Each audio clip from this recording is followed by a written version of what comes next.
उनको ये लगा कि ये ईश्वर को मानने वाले नहीं है, आत्मा को मानने वाले नहीं थे बुद्ध जी, परमात्मा को मानने वाले नहीं, स्वर्ग और नरक को मानने वाले नहीं। और उन्होंने स्पष्ट रूप से कहा भी, आत्मा को मानने वाला, स्वर्ग को मानने वाला, नरक में विश्वास करने वाला वो दुनिया का सबसे अधर्मी व्यक्ति है।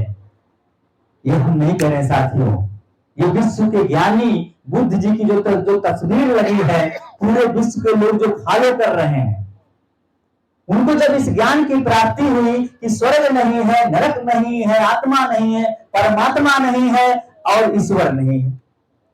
अब जो ईश्वर को मानने वाले लोग थे, मेरे साथियों बहुत ही गहरा विषय है, जो ईश्वर को मानने वाले लोग थे, जो स्वर्ग में विश्वास करने वाले लोग थे, जो आत्मा परमात्मा को मानने वाले लोग थे, तुरंत बुद्ध जी का विद्रोह कर दिए, तुरंत बुद्ध जी का विद्रोह कर दिए कि अरे दादा ये तो जो है पाखंड को, आडंबर को, अंधविश्वास को मनाने का कार्य कर रहे हैं, उनको जो भगाने का कार्य कर रहे हैं।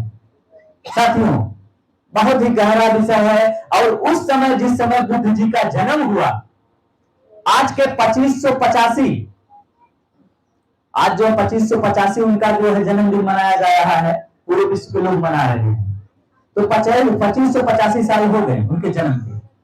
अब इसके बावजूद जब बुद्ध जी ने ये बात कह दिया, उस समय पूरा भारत देश पाखंड में, अंधविश्वास में, आडंबर में, मकर जाल में फैला हुआ था। और लोग ईश्वर के नाम पर, स्वर्ग के नाम पर, नरक के नाम पर, आत्मा के नाम पर, परमात्मा के नाम पर हमारे समाज को, पूरे भारत देशवासियों को गुमराह किए थे और अपना जो है उल्लू जो है सीधा किए थे और एक ऐसा योजना बना लिए थे कि हम यहां पर राज करें। साथियों, और जब तक पाखंड में, अंधविश्वास में, स्वर्ग में, नरक के चक्कर में लोग रहेंगे, तब तक हमारा राज चलेगा। और उसी समय बुद्ध जी का जन्म हुआ और बुद्ध जी को जब ज्ञान की प्राप्ति हुई, तब उन्होंने स्पष्ट रूप से कहा कि ईश्वर नहीं है। अब इसमें से देखिए बहुत लोग ऐसे हैं, बहुत साथी ऐसे हैं जो ईश्वर में आस्था रखते हैं, मानते होंगे। क्यों भाई, मानते जरूर होंगे बहुत लोग। अगर आप बुद्ध को मान रहे हैं, बाबा साहेब को मान रहे हैं, तो बुद्ध की तो बातों को तो हमको मानना ही चाहिए। और वो भी कोई ऐसे चूतिया आदमी तो थे नहीं, वो तो पूरे विश्व को ज्ञान दिए, वो तो पूरे विश्व को ज्ञान दिए और विश्व के लोग इसीलिए उनको मानते हैं। क्यों? भारत देश के अलावा जितने देश और हैं वहां पाखंड नहीं है, अंधविश्वास नहीं है, आडंबर नहीं है, आत्मा परमात्मा नहीं है, स्वर्ग नरक का लोचा नहीं है। और उनके रास्ते पर जितने देश चले वो देश तरक्की किए मेरे साथियों, विकसित देश हो गए हैं। लेकिन बाबा साहेब भारत देश के, बाबा साहेब भारत देश के, बुद्ध जी भारत देश के जो, लेकिन बुद्ध जी की बातों को भारत देश के लोग जब नहीं माने, उसी पाखंड विश्वास आडंबर में डूबे रहे, इसी की वजह से आज भी भारत देश विकसित देश नहीं हो पाया। साथियों, विकसित देश नहीं हो पाया है, इसीलिए नहीं हो पाया। और इसी चीज को इनकी बातों को ही बाबा साहेब जी ने 14 अक्टूबर 1956 को नागपुर दीक्षा भूमि में रखा। इनकी ही बातों को, बुद्ध जी की बातों को, बुद्धिज्म को अपनाया। और चाहते बाबा साहब तो अकेले अपना लेते, क्योंकि इतने ज्ञानी थे बाबा साहेब, इतने ज्ञानी थे कि विश्व के, आप लोग जानते हो तो विश्व के विद्वान, भारत देश के विद्वान, 36 डिग्रियों वाले, सूट पैंट टाई में रहने वाले, कानून मंत्री भारत देश के। इसके बावजूद बाबा साहेब जी ने सोचा कि जिसमें अपने भारत देशवासियों का हित है, जिसमें मेरे साथियों हित है, हमको उनके रास्ते पे चलना चाहिए।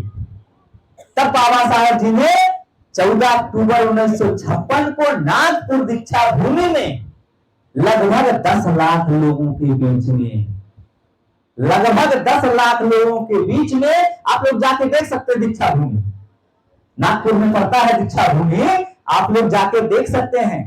वहां लगभग 10 लाख लोगों के बीच में बुद्ध धर्म को अपनाया और उसमें 22 प्रतिज्ञाओं को साथियों जोड़ा। बाबा साहब जी ने 22 प्रतिज्ञाओं को जोड़ा, इसीलिए जोड़ा कि जब तक ये लोग ईश्वर को मानेंगे, स्वर्ग को मानेंगे, नरक को मानेंगे, आत्मा को मानेंगे, तब तक देश का हित, देश का कल्याण नहीं होगा। और यही चीज कबीरदास जी ने भी कहा है, यही चीज रविदास जी ने भी कहा है, यही चीज संत गाडगे बाबा जी ने कहा, यही चीज ललई सिंह यादव जी ने कहा, यही चीज सम्राट अशोक जी ने कहा, माधव कांसीराम साहब जी ने कहा। जितने भी महापुरुष बहुजन के सभी लोगों ने इस बातों को कहा। तो 22 प्रतिज्ञाएं उन्होंने दिया। क्यों दिया? हम लोगों के हित के लिए दिया, हम लोगों के लिए विकास के लिए दिया। तो साथियों, जब मानव को नहीं समझा जाता था एक समान, तब बुद्ध जी ने कहा, क्या कहा? बुद्ध जी ने यही कहा कि सभी मनुष्य समान है। मानव आज आप लोग देखिए, जब जयंती आई होगी, जब जयंती गई है, आप लोग नारा जरूर लगाए होंगे कि बाबा तेरा मिशन अधूरा, हम सब मिलकर करेंगे पूरा। नारा जरूर लगाए होंगे आप लोग साथियों, और ये भी कहे होंगे कि मानव की पहचान। क्यों? बुद्ध का जो है नारा है, मानव एक समान, यही नारा आप लोग लगाए होंगे। ये चीज बुद्ध जी ने कहा, मानव एक समान। क्यों? क्योंकि जब इंसानों में जाति पात, ऊंच नीच, भेदभाव था, तब इन्होंने क्या ज्ञान लोगों को दिया? यही ज्ञान दिया कि अगर हवा बहता है, मेरे साथियों, अगर हवा बहता है तो सबके लिए, अगर बादल बरसता है तो सबके लिए, या जो वनस्पतियां हैं वो सबके लिए। तो इंसान में भेद क्यों? लेकिन साथियों, एक दौर था कि एक बर्तन होता था, अगर एक पशु जूठा कर देता था तो कोई दिक्कत नहीं थी। लेकिन एक अछूत, जिनको मानव ही नहीं समझा जाता था, पशु से बदतर उनकी जिंदगी थी, अगर वो बर्तन को छू लेता था तो उस बर्तन को फेंक दिया जाता था मेरे साथियों। तो पशु से भी गया गुजरा जिंदगी था। लेकिन हम लोगों का उससे पहले क्या था कि हम लोग राजा भी थे, लेकिन गुलाम बना दिए गए कि पशु से भी बदतर जिंदगी बना दी गई।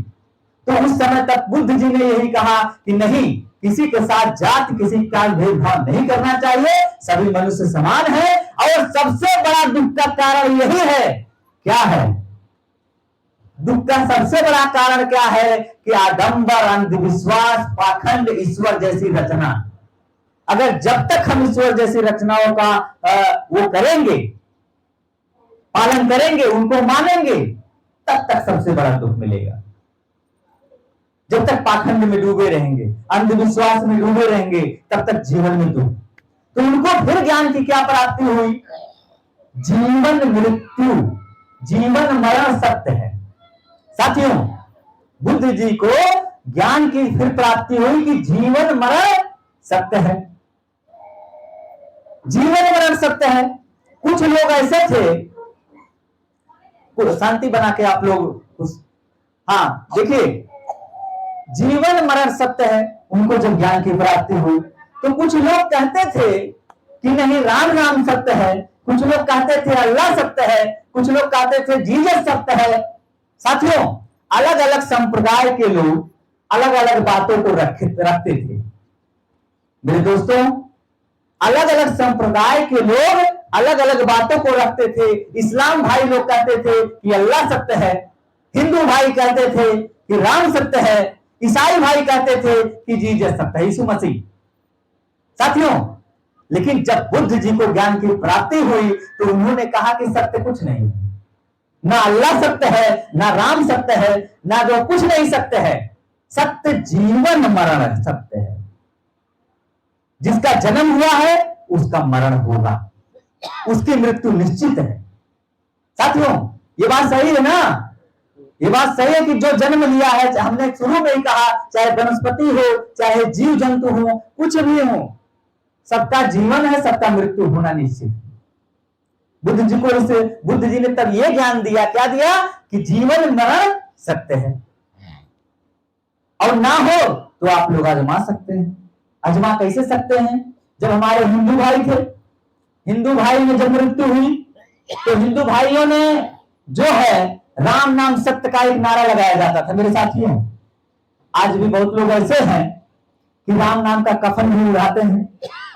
बहुत लोग ऐसे हैं राम नाम का कफन भी उड़ाते हैं और राम के नाम को सत्य माना गया। हिंदू धर्म के लोगों ने माना, हिंदू धर्म के ठेकेदारों ने माना, जिन्होंने देवी देवताओं को पैदा किया अपने स्तर से। जबकि बुद्ध जी ने कहा कि मत मानिए, बाबा साहब जी ने कहा मत मानिए। मैं नहीं कह रहा हूं, बाबा साहब जी ने 22 प्रतिज्ञाओं में कहा है और बुद्ध जी ने भी कहा। बुद्ध जी की बातों को बाबा साहब जी ने कहा। तो साथियों, जब राम नाम सत्य का कफन उड़ाते हैं और लोग कहते हैं राम नाम का लड़का खत्म हो गया, तो उस महिला ने सोचा कि अरे दादा दादा, इनको भगवान लोग समझते हैं, ये बहुत बड़े ज्ञानी हैं, मेरे बच्चे को ठीक कर देंगे। अब उनकी ये इच्छा थी और वो जो है बुद्ध जी के पास दौड़ती हुई गई। वो बुद्ध जी के पास दौड़ती हुई गई। आज अगर किसी के बस में होता, आज इनके बस में होता या हमारे बस में होता, तो हम अंकित जी को यहां जिंदा ला देते। क्यों? या जितने पूर्वज जो खत्म हो गए हैं, दादा के दादा या और लोग जितने हुए हैं, आज बाबा साहेब को भी हम लोग लेके चले आते। इतना अच्छा उन्होंने काम किया, हम लोगों को ज्ञान दिया। या बुद्ध जी या रविदास जी जो भी हैं, सबको हम लोग पकड़ के लेके चले आते, हवन यज्ञ करते, सब कुछ करते। अगर उससे आ जाते तो भी करते, समझ रहे हैं? लेकिन कुछ भी कर डालिए, वापस नहीं आना है। और नहीं तो हम लोग मकर जाल में फंसे रहते, रहमी करते या कुछ भी करते। क्या वो आते? क्या वो आएंगे? नहीं आएंगे। तो साथियों, मैं ये कह रहा था कि जब बुद्ध जी के पास वो औरत गई, जब वो औरत गई बुद्ध जी के पास, उन्होंने कहा कि मेरा बेटा जो बिलख रही थी, एकदम इनकी तरह बिलख रही थी, और उन्होंने कहा कि मेरे बेटे को सुने हैं कि आप जो बहुत बड़े ज्ञानी हैं, आप बहुत बड़े चमत्कारी हैं, आप जो है मेरे पुत्र को जिंदा कर दीजिए। जो आप कहेंगे मैं वो देने के लिए तैयार हूं आपके लिए। जो आप कहेंगे मैं एकदम आपके लिए तैयार हूं, लेकिन आप मेरे पुत्र को जिंदा कर दीजिए। एकदम सेम इस माता जी की तरह। माता जी रो रही थी, बिलख रही थी। तो बुद्ध जी ने कहा, और बुद्ध जी सत्य को जान रहे थे क्योंकि भाई ज्ञानी। तो उन्होंने कहा देखिए, आप एक काम करिए, आप एक काम करिए, बीच बीच में दौड़ाते रहिए। आप एक काम करिए कि जो है आप चले जाइए किसी के घर से सरसों लेके आ जाइए, हम आपके पुत्र को जिंदा कर देंगे। हम आपके पुत्र को जिंदा कर दें। किसी घर आप जाइए और सरसों लाइए। और लेकिन एक बात को ध्यान में रखिए, उस महिला से बुद्ध जी ने कहा, एक बात को ध्यान रखिए कि उस घर में जाइए, उस घर से सरसों लाइए जिस घर में कोई मरा ना हो, किसी की मृत्यु ना हुई हो।